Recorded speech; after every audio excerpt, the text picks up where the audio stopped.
was, when I was a kid, when I was in high school, again, like I said, I was raised in a very conservative household.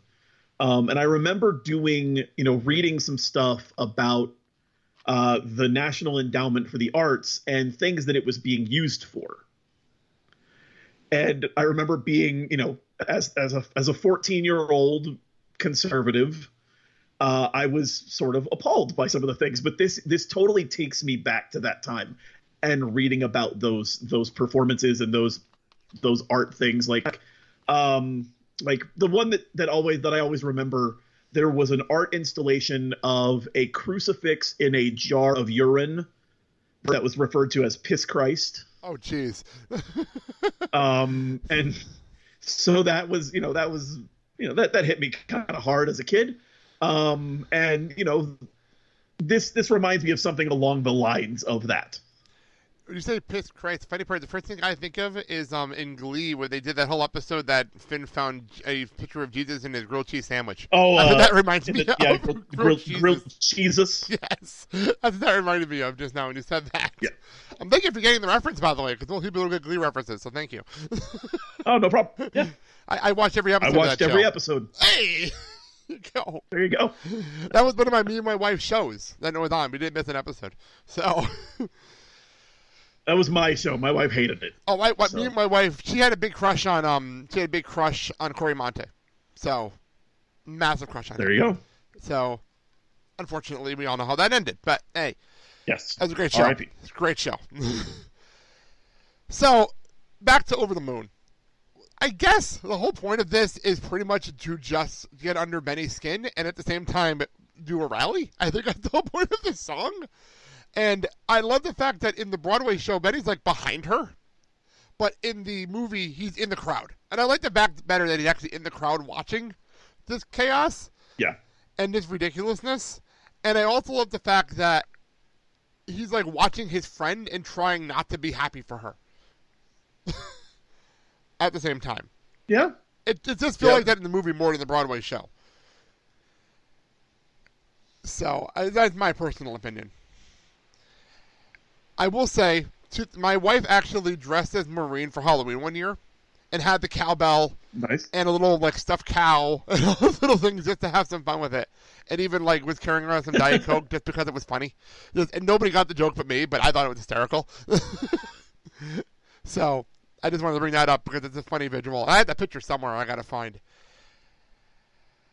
So... I don't know what else to say about this song because I'm not going through all the lyrics because it's just a crazy song. No, of course not. It's impossible to go through. I think there are some allusions, to things like the stuff with like the whole what's the nursery rhyme? The cow jumped over the hey diddle diddle. Yes. The whole hey diddle diddle theme that runs throughout. And the dish and the spoon stuff.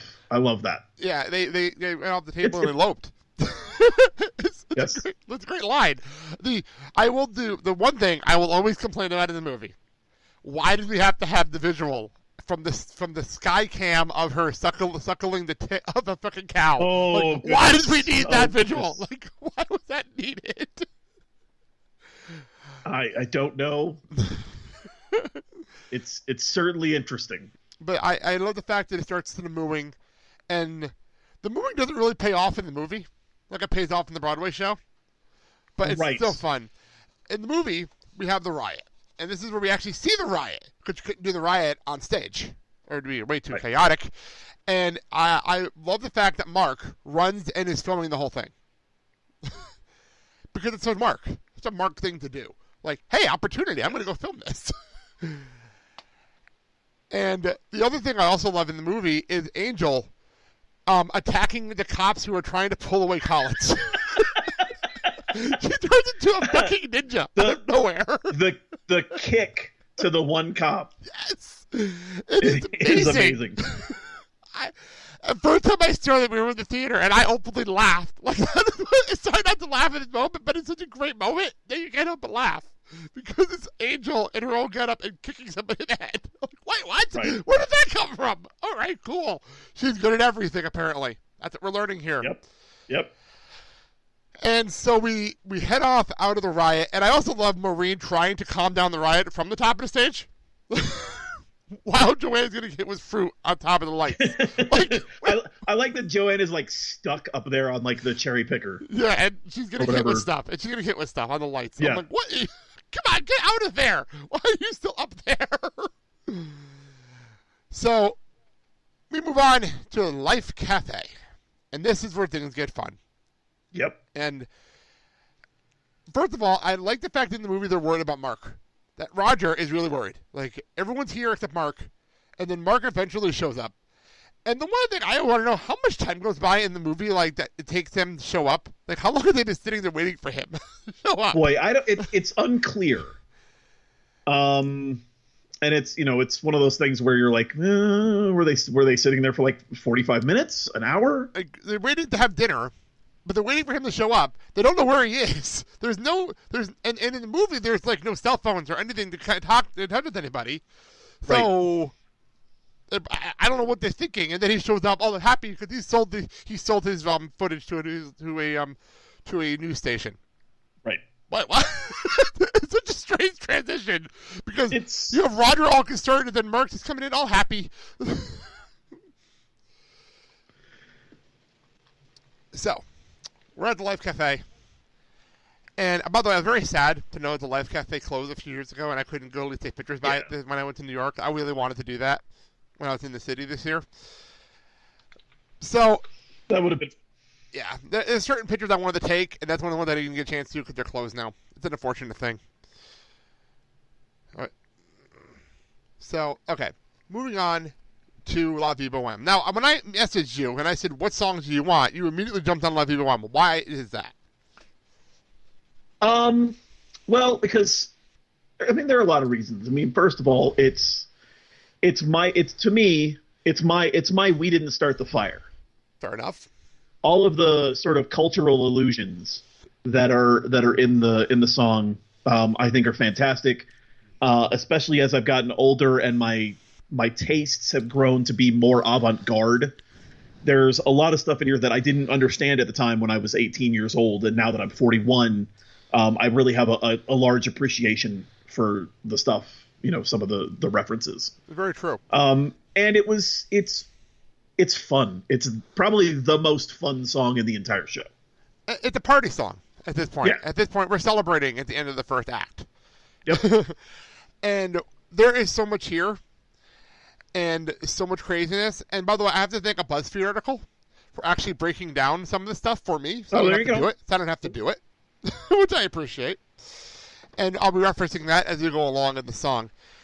Before we get into the song, though, I love the restaurant guy in the Broadway show giving Mark shit. Right. It's in the movie, too, but it's more prevalent in the Broadway show because it's just funnier when it's sung. Well, yeah, and he's a little pushier about it than the guy in the movie. The guy in the movie is kind of nebbishy and kind of, I don't really want you here. And well, then Angel gives him money, and then it's all good. That never happens in the Broadway show. Right. Like, I almost think they put that in the movie just so they can get away with it and move on. Because that might be a little like, okay, give her money, we'll move on. Right. And then also, I love the moment where they're like, don't put the tables in. Let's push these tables together. Like, half a second yeah, later. as a lifelong server, I am sympathetic to the dilemma there of the host and the servers. Yeah. Like, you can get away with it on the stage because like you have to get the table set up for a certain rate. But in an actual establishment, you can't get away with that. Yeah, no. Well, yeah, okay, I mean, maybe you can because I'll be honest. I'm a Park Diner in New Jersey. Maybe because we were regulars. But right. Anytime we'd show up, we would show up as like 10 to 15 people at a time after bowling, and they would put tables together for us. So I can't say they didn't. Yeah, and we will do it at the restaurant that I work at currently. We will do it, for large parties because, most of our tables are all four tops. And right. So we will push them together if we have like a reservation for 10 people. So, like I said, we were regular to the diner, so that could be one of those things where we're like, oh, they're here, let's push these tables together in the back. Because we know they want these tables together because there's so many of them, we're going to make a lot of money off these people. I mean, I think that's part of the concern here, though, is that even though this one person did flash a wad of cash, these are people who come in and they don't order very much and they stay forever, and so you're taking up, 25 seats.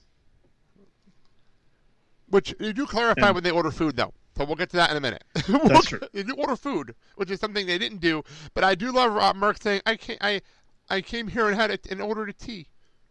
I did a tea here the other day. I'm like, what? Okay, so you sat down and had a tea, and you want that to be an argument for why you should sit here and do nothing. That's not an argument. That's not really an argument to me. No. So we get in here, and we find out that Benny and what is his name? I don't have it in here. It just says what is his Mr. Gray. Mr. Gray of the Westport Grays. Thank you, Mr. Gray. Benny and Mr. Gray have made it there before them. And Maureen is not happy to see them, as you can tell. I love Maureen's sarcasm, though. Maureen's sarcasm is amazing. I love Maureen's sarcasm. Because she's being such a bitch, but being so nice about it at the same time. Right. I also love Benny just being an asshole. If I'm being completely blunt here. Because he goes and says, not counting the homeless, how many tickets weren't comped? Ouch. I mean, so I've always thought that was a weird line, because was she actually selling tickets? If we saw the flyer at the beginning of the movie, they actually have a flyer. I never saw a price at the bottom, but you never know.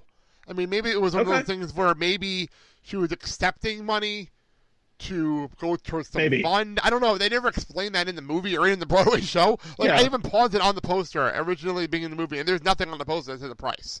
So yeah, it just always seemed like it was in this weird public area.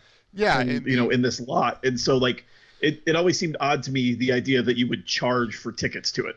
But yeah, maybe it was a suggested donation. Exactly, helping us stay here. Maybe if we raise enough money, we'll be able to stay here instead of being kicked out. That's possible.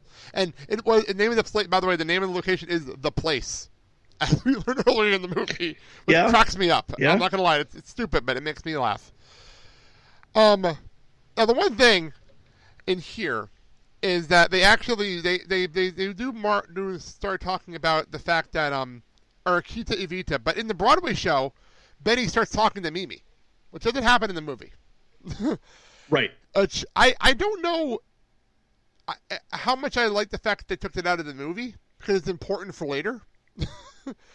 Yeah, it does cut down your knowledge of their prior relationship. Yeah, it happens a lot, actually, later in the film, too, where they kind of don't talk about it that much, even though it's important for the end of the movie. It's really, really important. Right. But they don't talk about it, which is weird.